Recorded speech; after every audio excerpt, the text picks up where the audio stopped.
So guys, mauna ni ang akong poinsettia. Ay ambot mo sa na siya pag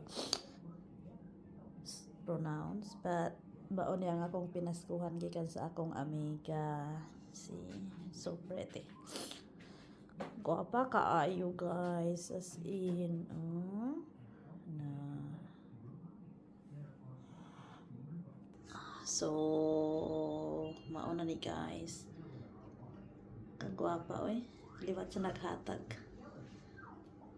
Salamat Ate Sari, I love you.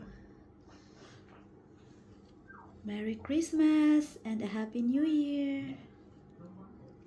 Maura guys. Bye. Thank you for watching. God bless everyone. Bye.